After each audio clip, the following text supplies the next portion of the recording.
जय मेघरेज और आप सबका स्वागत है चैनल पर। साथियों, आज पूर्णिमा के अवसर पर मैं आया हूँ श्रीलंका के किलनिया महाविहार। तो स्तूप देख रहे हैं और ये विहार देख रहे हैं। इसका श्रीलंका के इतिहास में श्रीलंका में बताया जाता है और पढ़ाया जाता है कि बुद्धत्व की प्राप्ति के बाद तथागत बुद्ध यहाँ पर 8वें साल और अपने जीवन में वो 3 बार श्रीलंका आए हैं। तो तीसरी बार श्रीलंका की यात्रा पर आए थे अपने साथ 500 बौद्ध भिक्षुओं के साथ में। तो आज मैं आया हूँ इसी पावन भूमि पर, इसी पावन बिहार में, वहाँ की माटी को नमन करता हूँ, जो कि श्रीलंका का बहुत ही पावन और पवित्र स्थल है। इसके बारे में मैं पहले थोड़ा सा बता दूँ आप लोगों को। भगवान गौतम बुद्ध अपने ज्ञान प्राप्ति के 8वें वर्ष श्रीलंका के इतिहास में, जैसा कि बताया जाता है, अपने ज्ञान प्राप्ति के 8वें वर्ष श्रीलंका में आते हैं। और यहाँ पर यही वो पवित्र जगह है जहाँ पर भगवान बुद्ध का जो सिंहासन है, जिस पर वे बैठते थे, वो सिंहासन और उनका जो चीवर है, चीवर यहाँ पर रखा हुआ है। और भगवान बुद्ध के जो बाल हैं, केस, वो यहाँ पर सुरक्षित रखे हुए हैं। हाथ और शेष यहाँ पर रखे हुए हैं। तो पूरे श्रीलंका के लिए और बुद्ध को मानने वाले पूरी दुनिया के सभी लोगों के लिए ये बहुत ही पवित्र स्थल है। तो आइए हम सब आज बुद्ध पूर्णिमा के अवसर पर इस पवित्र स्थल पर चलते हैं और अंदर क्या कुछ है आप सबको मैं दिखाने वाला हूँ अपने इस वीडियो में। तो बने रहिए वीडियो में मेरे साथ आगे। तो दोस्तों, मैं आ गया हूँ श्रीलंका के किलनिया महाविहार, जो कि कोलंबो से लगभग 10 किलोमीटर की दूरी पर है। और यहाँ पर आज 23 मई 2024 को बुद्ध पूर्णिमा है। वैशाख पूर्णिमा या वैशाख पोया डे के नाम से श्रीलंका में जाना जाता है। तो यहाँ पर आप देख सकते हैं, यह ऐतिहासिक जगह है, ऐतिहासिक विहार है।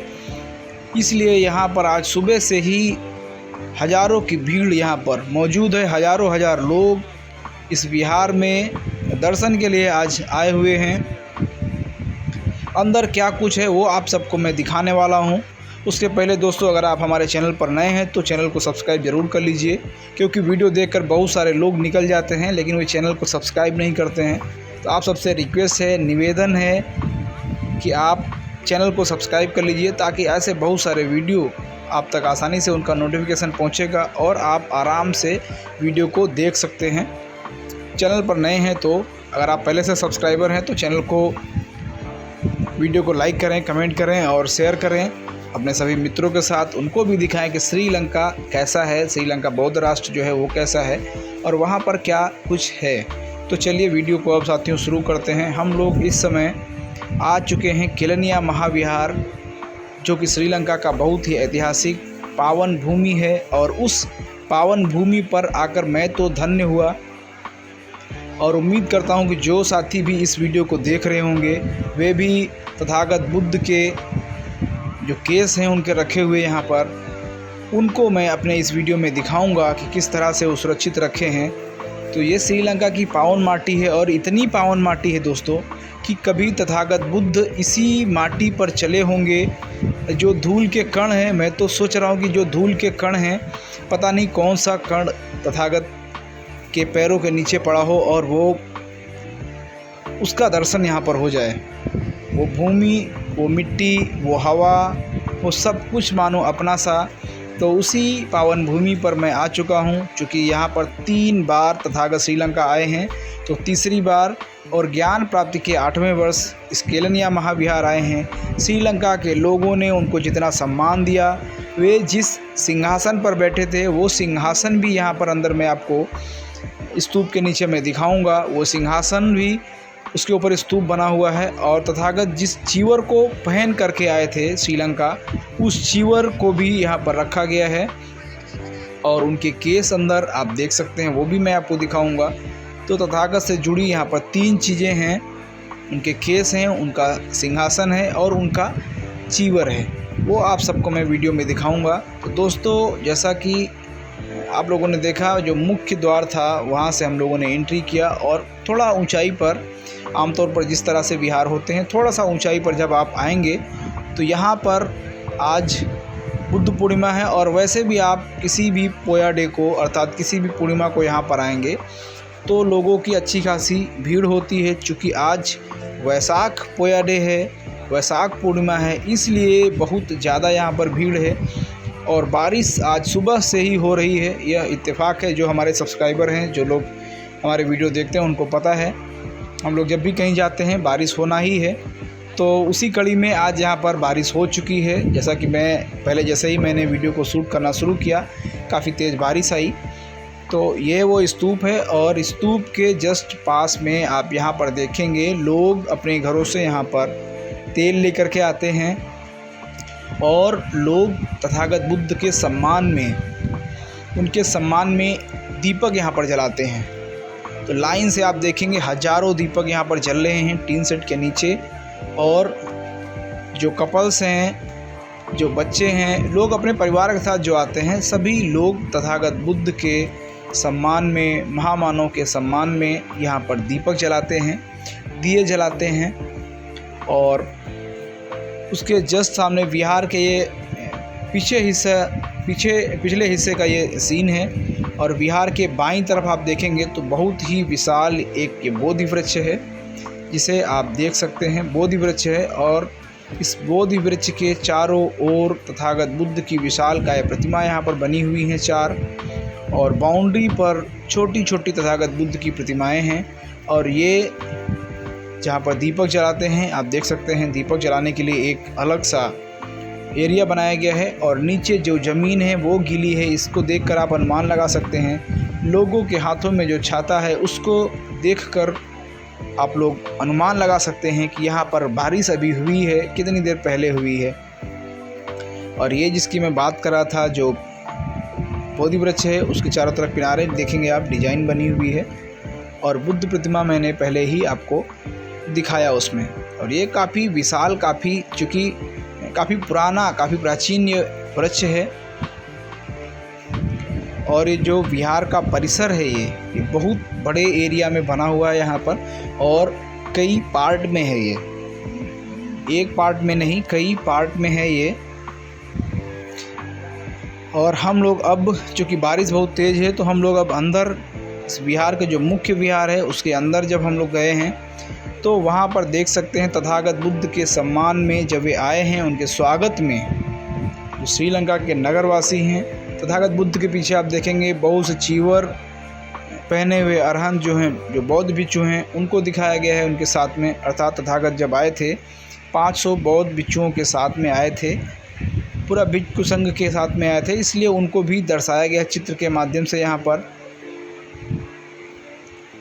और ये जो मुख्य विहार है, मुख्य विहार के अंदर जो दीवार पर कलाकारी की गई है, पेंटिंग की गई है, और ये वो सिंहासन है जिसकी मैं बात कर रहा था। इस सिंहासन को यहाँ पर दर्शाया गया है। यही सिंहासन, इस सिंहासन के ऊपर स्तूप बनाया गया है। तो यही वो सिंहासन है जिस पर तथागत बुद्ध बैठे थे, उसको दिखाया गया चित्रों के माध्यम से, चित्रकारी के माध्यम से। और ये वो पवित्र धातु अवशेष हैं तथागत बुद्ध के। केस, बाल जो हैं वो तथागत बुद्ध के यहाँ पर रखे हुए हैं, जिन्हें मैं जूम करके दिखाने का प्रयास कर रहा हूँ। साथियों, मैंने तथागत को नहीं देखा। 2600 वर्षों पहले महापुरुष हुए और भारत में महापुरुष हुए। तथागत बुद्ध वास्तविक इतिहास, उनका वास्तविक इतिहास है, उनके अवशेष हैं, उनके जन्म का प्रमाण है, उनके महापरिनिर्वाण का प्रमाण है, और उनके शरीर के जो धातु अवशेष हैं वे आज भी सुरक्षित रखे हैं। चूँकि तथागत बुद्ध थे इसलिए उनके अवशेष हैं, और उनका इतिहास है तथागत बुद्ध का, उनका भूगोल है।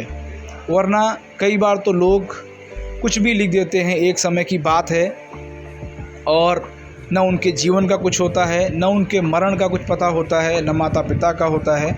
लेकिन तथागत बुद्ध इस तरह से नहीं। तथागत बुद्ध हमारे आपके जैसे ही 2 हाथ पैरों वाले मानव थे, और उन्होंने जब बुद्धत्व की प्राप्ति की, मानव से वे महामानव बने।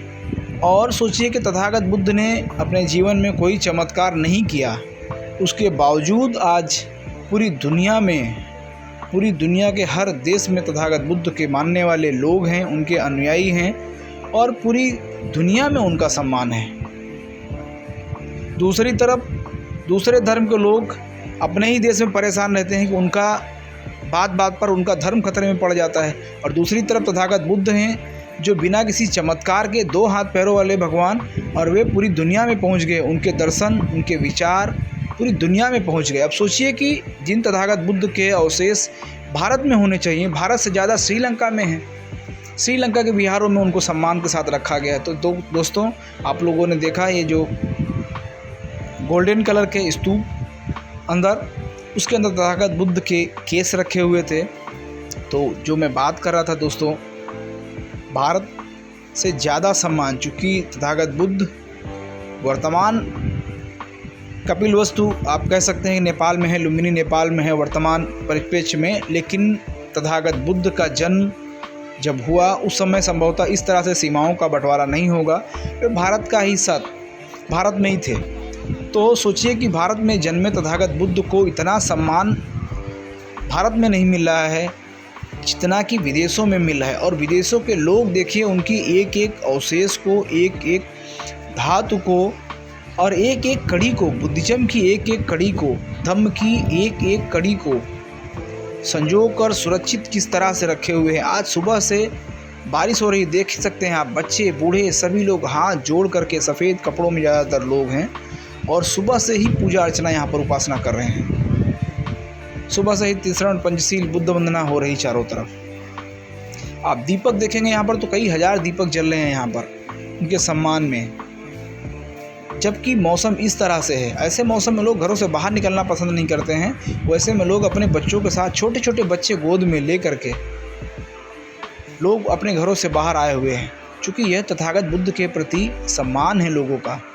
और ये जो लाइन आप देख रहे हैं, ये जेड बना करके, जेड टाइप की ये जो लाइन है, ये वो लाइन है। इस लाइन को पार करके आपको तब जो मुख्य विहार है उसके अंदर एंट्री होगी, जिसे मैंने आप लोगों को वीडियो में दिखाया। जो भगवान बुद्ध के केस रखे हुए थे वो देखने के लिए, वहाँ जाने के लिए आपको इस पूरी लाइन, जो लंबी लाइन देख रहे हैं, इस लाइन के अंदर से जाके जो मुख्य विहार का गेट है वहाँ से आपको एंट्री करना होगा।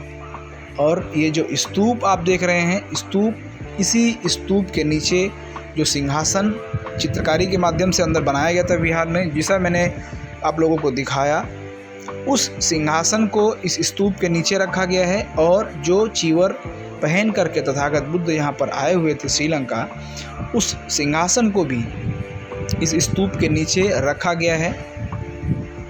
और स्तूप में आप देखेंगे तो चारों तरफ खूबसूरत लाइटिंग, दिन में लड़ियों के साथ सजाया गया है स्तूप को, जिसे आप देख सकते हैं। रात में यहाँ का जो नज़ारा है, यहाँ का जो व्यू है, वो बहुत ही खूबसूरत, बेहद सुहावना रात का जो व्यू रहेगा। और ये स्तूप काफ़ी बड़े एरिया में, चूँकि भारत की तरह श्रीलंका भी कभी पुर्तगाल का, कभी अंग्रेज़ों का गुलाम रह चुका है ये देश, इसलिए श्रीलंका में भी बहुत सारी तोड़फोड़, बहुत कुछ श्रीलंका ने भी झेला है। लेकिन जब श्रीलंका स्वतंत्र हुआ, उसने फिर अपनी पुरानी विरासत को, प्राचीन गौरवशाली विरासत को संवारा, सुरक्षित किया, संजोया। आप नालंदा चले जाएंगे भारत में, आप सारनाथ चले जाएंगे। सारनाथ जिस राष्ट्रीय प्रतीक चिन्ह को भारत ने अपने राष्ट्रीय प्रतीक के रूप में जिसे चुना, उस सारनाथ में जाएंगे तो आधे अवशेष, आज भी अवशेष खंडहर के तरीके से पड़े हुए हैं।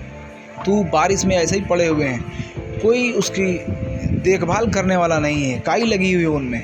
बहुत से अवशेष ऐसे ही पड़े हुए हैं खंडहर में तब्दील होता जा रहा दिन पर दिन। लेकिन श्रीलंका के लोगों ने इस मामले में अपनी जो प्राचीन विरासत थी उसको संजोने के मामले में श्रीलंका ने एक एक ईंट को सुरक्षित रखा है। मैंने अपने चैनल पर वीडियो डाले हैं, अनुराधापुर के आप वीडियो देखेंगे।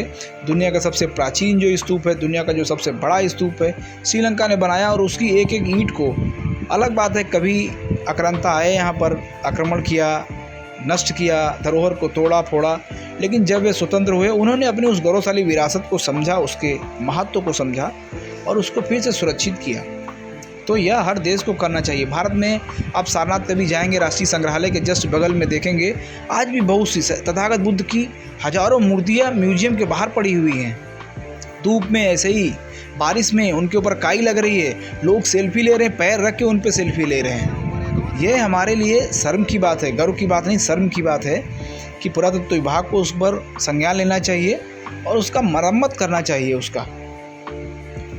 तो दोस्तों, इस स्तूप परिसर में थोड़ा सा आप आगे आएंगे, यहाँ पर धम्मा हाल है और यहाँ पर जो धम्म देशना तथागत बुद्ध के समय थी। देशना और उपदेश में अंतर है। उपदेश उसे कहते हैं जो दूसरे किसी की बात को सुन करके कही जाती है, और देशना होता है जो अपनी बात है वो। तो तथागत बुद्ध ने जो बातें कही हैं वे देशना के अंतर्गत आती हैं, उन्हें देशना कहा जाता है। बहुत से लोग देशना और उपदेश को मुझे लगता है नहीं समझ पाते हैं। जहाँ तक मैंने पढ़ा है, देशना और उपदेश में यही अंतर है। तथागत बुद्ध ने जो कहा है वो सब देशना है, और उनकी बात को सुन करके आज जो लोग बातें करते हैं या प्रवचन देते हैं वो उपदेश के अंतर्गत आता है। तो उस धम्म हाल के जस्ट बगल में जहाँ पे उपदेश दिए जा रहे थे, बताया जा रहा था धम्म के बारे में, उसके जस्ट बगल में यहाँ पर एक और हाल है, और यहाँ पर तथागत बुद्ध की सुनहले कलर की बहुत ही खूबसूरत, बहुत ही प्यारी प्रतिमाएं यहाँ पर लगी हुई हैं। लाइटिंग उतना ही खूबसूरत है, और यहाँ भी आप देखेंगे लाइन लगी हुई है। अंदर छोटे छोटे गोल्डन कलर के स्तूप हैं, संभवतः वहाँ भी कुछ है, इसके बारे में मुझे जानकारी नहीं है। अंदर स्तूप हैं गोल्डन कलर के। स्तूप के अंदर क्या कुछ है वो आप देखेंगे, या आप गूगल से सर्च कर सकते हैं। केलनिया महाविहार के नाम से आप लोग, केलनिया राजा महाविहार कोलंबो श्रीलंका के नाम से आप लोग गूगल करके और क्या कुछ है यहाँ के बारे में आप लोग विस्तार से पढ़ सकते हैं। क्योंकि मुझे सिंगल भाषा की जानकारी बहुत अधिक नहीं है, लेकिन यहाँ पर जो ये विहार है और इस विहार में दोनों तरफ जो तथागत बुद्ध की लाइन से प्रतिमाएं लगाई गई हैं, बनाई गई हैं, बेहद खूबसूरत हैं, लाइटिंग खूबसूरत। और यहाँ पर उस विहार के मुख्य जो दरवाज़ा है उसके ऊपर आप देखेंगे 3 मुद्राओं में तथागत बुद्ध की प्रतिमा। सबसे ऊपर आप देखेंगे उनके जन्म का प्रतीक, बीच में बुद्धत्व की प्राप्ति, और सबसे नीचे जो प्रतिमा है वो महापरिनिर्वाण अवस्था की उनकी मूर्ति है, जिसको बना करके दर्शाया गया है। और अंदर चूँकि फ़ोटोग्राफी ज़्यादा अलाउड है नहीं इसके अंदर, इसलिए मैं अंदर का जो स्तूप है सुनहले कलर का वो दिखा नहीं सकता। दोस्तों, अगर आप कभी श्रीलंका आएँ, श्रीलंका आने का बहुत ज़्यादा खर्च नहीं है। अगर आप कभी टूर का प्लान कर रहे हैं, श्रीलंका आएँ आप, और श्रीलंका अगर आप आ रहे हैं तो कोलंबो, जो कि बहुत ही फेमस जगह है, श्रीलंका का दिल में कह सकता हूँ कोलंबो है। और कोलंबो में बहुत से पर्यटन स्थल हैं, उनमें से सबसे प्रमुख आपका केलनिया राजा महाविहार है, जहाँ पर तथागत बुद्ध के केस रखे हुए हैं, चीवर, और उनका सिंहासन जिस पे वे बैठे थे और रखा हुआ है। तो आप कभी आएँ तो इस पावन माटी पर ज़रूर आएँ, पवित्र भूमि पर ज़रूर आएँ। और इस वर्ष श्रीलंका में ही एक और दूसरा स्तूप है, छोटा सा स्तूप बनाया गया, गंगारामया टेम्पल, जहाँ पर श्रीलंका के राष्ट्रपति इस बार आए थे, प्रधानमंत्री, माफ़ कीजिए, श्रीलंका के प्रधानमंत्री महोदय आए थे। और वहाँ पर भगवान बुद्ध की जो अवशेष हैं उनको इस बार रखा गया था। अब मुझे ये जानकारी नहीं है कि सिर्फ बुद्ध पूर्णिमा के लिए था या परमानेंट वहाँ पर रखा गया है, लेकिन उनके राष्ट्रपति द्वारा रखा गया, प्रधानमंत्री द्वारा। और भारत, श्रीलंका, पाकिस्तान, बांग्लादेश, थाईलैंड इत्यादि देशों की प्रदर्शनी वहाँ पर लगाई गई थी। तो दोस्तों, अब हम लोग वहाँ से निकल चुके हैं। उम्मीद करता हूँ आपको वीडियो पसंद आया होगा। वीडियो आप लोगों को कैसा लगा कमेंट करके अपने महत्वपूर्ण सुझाव ज़रूर बताएं। और वीडियो अगर अच्छा लगा है तो इसको अपने जितने रिलेटिव हैं, आपके मिलने वाले हैं, मित्र हैं, उन तक शेयर ज़रूर करें। तो दोस्तों, जैसा कि मैंने बताया था पहले, जो हमारे सब्सक्राइबर हैं चैनल के, वो लोग जानते हैं मैं जब भी कहीं जाता हूँ बारिश बहुत होती है। और यहाँ पर अभी जस्ट इतनी तेज़ बारिश हुई है, कुछ देर पहले बारिश बंद हुई है, कि नीचे जो पानी है रोड पर, उसे आप देख करके अनुमान लगा सकते हैं कि बारिश कितनी ज़्यादा हुई है। और अभी अभी जस्ट बारिश बंद हुई है। मौसम काफ़ी ख़राब है, इसलिए हम लोग यहाँ से निकलेंगे अब। तो इस भरे हुए पानी को देखकर आप अनुमान लगा सकते हैं कि बारिश कितनी तेज़ हुई है। और श्रीलंका का कोलंबो शहर कैसा दिखता है, किस तरह से वहाँ पर वाहन चलते हैं, किस तरह से ऑटो चलते हैं, सड़क पर किस तरह से पंचशील ध्वज को लगाया गया है, वो आप देख सकते हैं। बिल्कुल किसी एंगल से आप नहीं कह सकते हैं कि भारत से बाहर हम हैं। ये भी बिल्कुल भारत की तरह, भारत के जैसे हम कह सकते हैं कि जैसा देश भारत है वैसा ही देश श्रीलंका है। वीडियो को ध्यान से देखने के लिए बहुत बहुत धन्यवाद। मिलते हैं अपने अगले वीडियो में।